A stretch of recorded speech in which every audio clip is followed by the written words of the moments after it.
اخواتي بمناسبة ان النهارده شهر رمضان انا جبت لكم فيديو لابو حنان هيموتنا من الضحك. أنا طلبت من الرئيس المصري وملك الأردن أن يستقبلوا أهل غزة.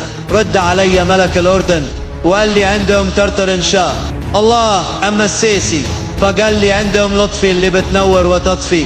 ملك الاردن قال له عند ام ترتر ان شاء الله، ورئيسنا السيسي قال له عند ام لطفي اللي بتنور وتطفي ان شاء الله. صلى على النبي يا اخويا وكل سنه وانت طيب. بقولها لك تاني، قول لي يابا كل سنه وانت طيب في كومنت يا علاء يا ابن مصر، فرحوني. وانا يا جدعان هنزل الفيديو الجاي موت. وبالنسبه هسيب لكم مهرجان هتدور حرب اللي مكسر الترند للجيش وللشعب، يلا بينا اسمعوه. جهزوا عشان هتدور حرب، جاي ادور في كله الضرب. لسه يا ابني ما جاش لا على الارض اللي في يوم يعكر لي مزاجي. اخوك حمله ملجم الكلاب، ما جاش مره وعدى للي خاب. يلا اكشن دور الحساب، هي خالصه انا همت مني كلها جامده وكرفه على الحالات. ان قلبها قوي لو مات اوعى تنسى انا لسه على الثبات. رغبوني بزينه الشباب، افراد نزين كله يعتزين. ايوه انا جامد ايوه انا فخير، اهدى يا بطل بطل هطال. ايوه انا حمله عليك وانا خطر.